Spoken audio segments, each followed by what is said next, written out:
When you get interested in a startup, they have something unique. They have something they can bring. Allow them to bring that. Don't try to shape them into a copy of yourself.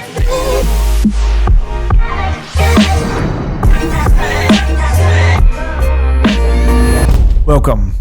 This is the podcast Unknown Stories, Corporate Venturing Sessions. I'm your host, Willem Knapp, Director Corporate Venturing at the Unknown Group. Today with Lene Hviid. You're Global Manager, Shell Research Alliance and GameChanger.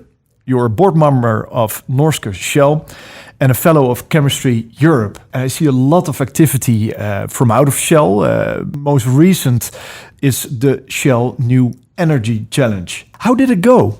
The New Energy Challenge have been running for several years, and it's really been run from Shell, the Netherlands. So it's very known, certainly in Europe. This time it was the second time we had, again, specific two tracks, a GameChanger track and a scaleup track. And in the GameChanger track, we were really extremely happy to see the quality of the startups that applied for the program.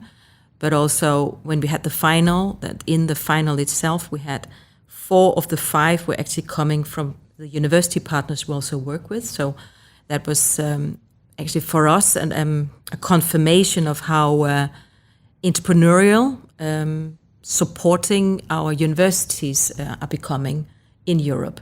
We look then also for early stage startups, so in the disruptive space, but also the scale-up space. And that was, of course, this year where we really looked into various concepts in the disruptive space that could really change some of the ways we do things, really game changers. And then the scale-up is where they're going to have a scale-up with a business in Shell. And for some startups, to really get into business then with Shell. To some extent, not fully, because we want them also to be investable by others. It's not that we're going to absorb them, but we're going to help them a step further. Why is it necessary to have such a program, GameChanger? Shell GameChanger is the oldest of all disruptive innovation programs in corporates. So it's been existing since 1996. It's fully focused on looking at disruptive ideas outside Shell. We're looking for the startups that are really making, you could say, game-changing ideas. To give you an example, we had a workshop at MIT in 2015. There was a spin-off from MIT, very exciting, and we were thinking GameChanger and also Research Alliance that we should work with them. So we started just a small project to see what they could do. And that's now gone even further, and Shell Ventures have invested in the company to some extent, but they got also recognized as a very innovative company by the World Economic Forum. But this is a little bit where you start with a small, what I say, angel investment from GameChanger. Then you go into that, you use some of their technology, but you also want them to succeed out there and being investable from others. So that's a little bit why we try to look for these disruptors. So you look for the game changers, but in what way are the people working as game changer within Shell? What we do is that we of course, we have these, the portal open, but we also have business-inspired calls. That inspired calls can be that we are looking for a methane sensor. We put out the challenge on a website. We also tell what we're interested in, and we do not want, because you could get a lot of things in that space. And then my game changers begin analyzing. They look for how novel is it, how the potential value it could have, is it doable? And then last but not least, why would they like to work with us? How do you manage all the trends and the technology developments? How do you know what to follow or to choose? How do you organize that? I think everybody does it in their own way. So you can read a lot of newspapers. I also enjoy that. You can watch news. I have my regular trips to the library just to see what's in there. But you have all these trends, you have all these visions, podcasts also. and of course, then I'm always the one like, look at the weak signals, the things you do not. Perhaps there's something, it caught your attention, but you're not jumping on it. But it keeps coming a little bit back to you like, oh, there's something there, or that's odd. That's a little bit where I sometimes put my energy into, is looking at these, the ones on the side. And that has also helped me quite a lot sometimes in the choices being made, is that you look a little bit on the side. I still remember in Amsterdam when this might not be a weak signal if you're having an electric car, but I still remember by me in the neighborhood that they were talking about all these electric cars we should have in Amsterdam, and you do not want to see the cars that are circling around my building in the afternoon because they can't find a charger, and then you begin like, oh, there's something in this, energy system that perhaps has some heaps. But that was something where these signals, what you see, but how are the trends in there? Is the university the place to spot weak signals? I think there's multiple to pay attention to. It's one that I have seen now, and certainly the last couple of years, where in universities it's not only, of course, very important to educate the people and give them a consistent education that you can trust on, but also supporting that your students have their own backgrounds, but also their own drives. And you see now much more universities also focusing on teaching young talent to be entrepreneurial. And that's something I've seen changing the last couple of years, that there's actually space now in universities for these, minds and that thinking. And certainly that was present a bit longer in some other parts of the world, but I now see in Europe really coming up that this is more stimulated, and also with targeted training and education in that.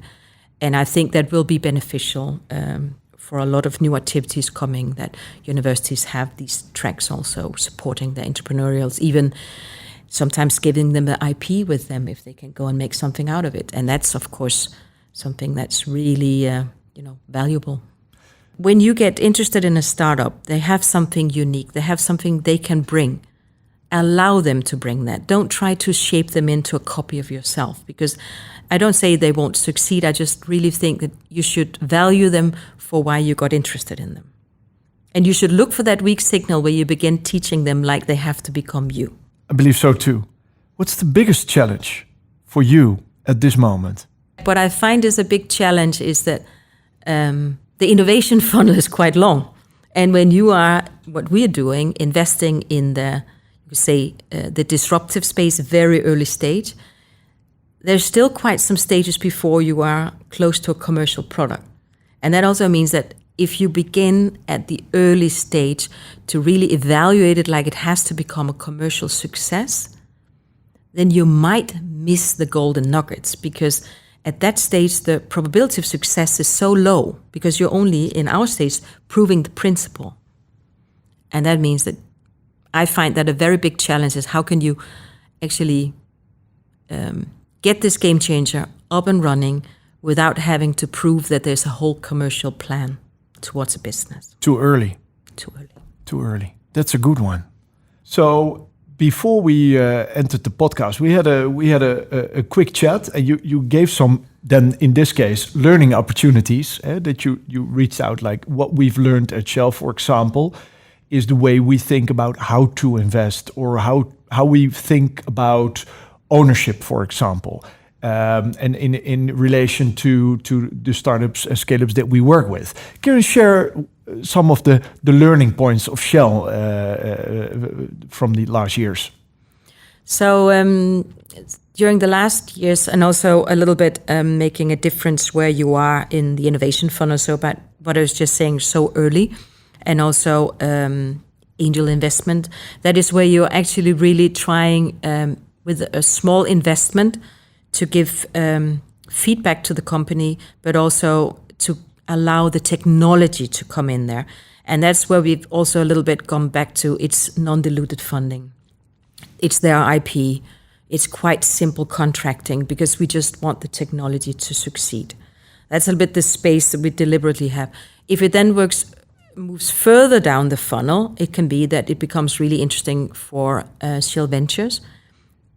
They do not often take a majority investment. They quite often are a minority, because we want them to be investable by others. Sometimes these technologies are in a phase where the more the merrier.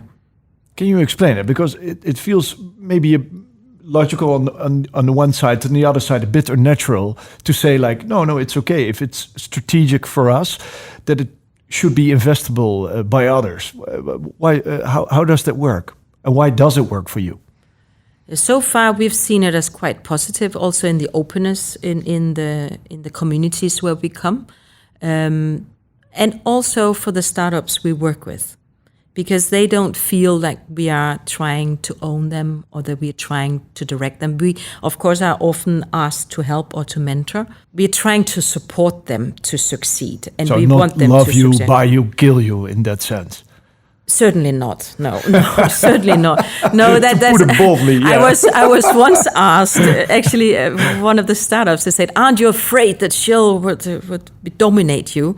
And the startup was quite honestly sharing, no, because the way they approach us and how we've done it. So we actually try to be supporting, but also it is in our interest that the technology succeed. What role does innovation play to like speed up the energy transition and the role of Shell in that? So I think innovation, of course, is a little bit the umbrella for a lot of activities going on. So you can talk about incremental, you can talk about the disruptive space. If we take a look at the unknown, the outside, the disruptive space. Yeah, I think it would be very nice if we had some breakthroughs in the technology space that could help us in decarbonize perhaps faster, and also to comply with. So in that space, I think that we can look a lot at our own habits, and I think Shell is, of course, part of that ecosystem, just like we as individuals are, just as everything around us, all the instruments, and it's not looking like the rest of the world will go down in energy consumption. So it's more like, where do we get our energy from, and how can we make in the energy transition a smooth transition so we can do it in the best way. What I see around us is that hydrogen is a hot topic at the moment in a lot of parts of like the world, but I was also just at going to say, I universities. think in a lot of countries, and you see a lot of press releases coming out from not only from Shell, but also from other corporates, that there's really, a lot of energy in that space right now. Yeah, it is true. It is true. If you, I would think, scan a newspaper or the newspapers on a weekly basis, the word hydrogen is a lot in there. Yeah. So we have an electrolyzer down here. We also have a pumping facility for hydrogen and a car driving on it. Can you give an example on in what way do you work, for example, then with a university like Delft on a topic like hydrogen? Can you tell something about that?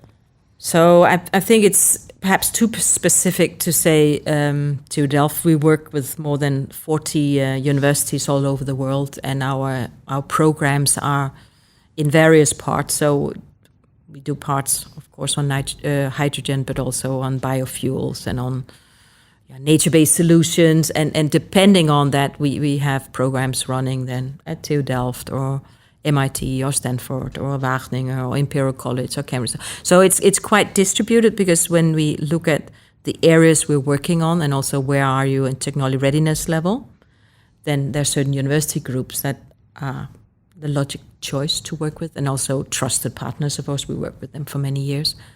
So what you normally do is, depending on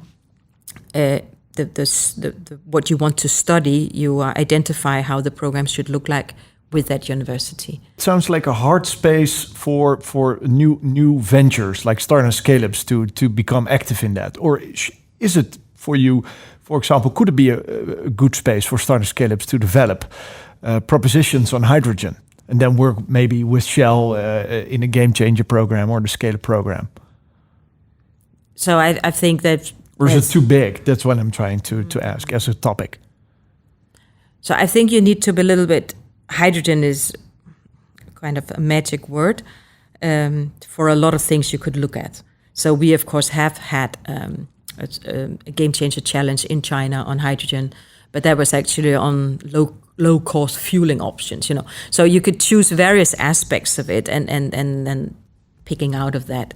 You might have seen the press release from some companies in Denmark that wants to build a whole electrolyzer hydrogen station in the harbor for their heavy-duty sea transport. So there's a lot. So there's various aspects of it, and I think it's a little bit what you could see perhaps a commercial value in on a certain time scale, and then you go for that first. But I must say, I think right now, if somebody could tell you what the magic would be to bet on, somebody would be very happy, but I'm not sure exactly. I'm not. Nobody has the glass ball. That is what you're trying to say. That's a little bit the challenge in this space, because you say hydrogen, but if you look in the whole renewable space, there's so much happening right now. And having now worked in GameChanger quite intensively for 2.5 years, there are sometimes the surprises that come along on the side, and that's again coming back to the weak signals. But you need to keep an eye on what's happening on the sideline. Yeah. And then I think for this podcast, the circle is sort of say round. Yeah. So maybe you have like one last advice you would like to give to especially youngsters at universities that think of like, I want to do something with the knowledge I have, and maybe build my own business, but in technology, like hard technology, that might feel like a very tough step to take. To begin, it's easier to build a website than to build the next hydrogen project. What would you give as advice to those youngsters, those students, maybe the next entrepreneurs to work with Shell? So first of all, I would say find the partner to work with that can help your technology get further.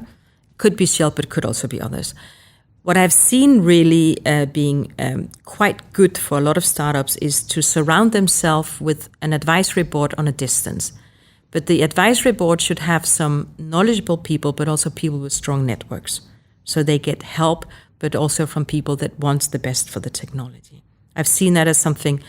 Allow yourself to get honest and open feedback and perspectives from experts, but keep your track on your own course, but allow yourself to get that, because it only gets better.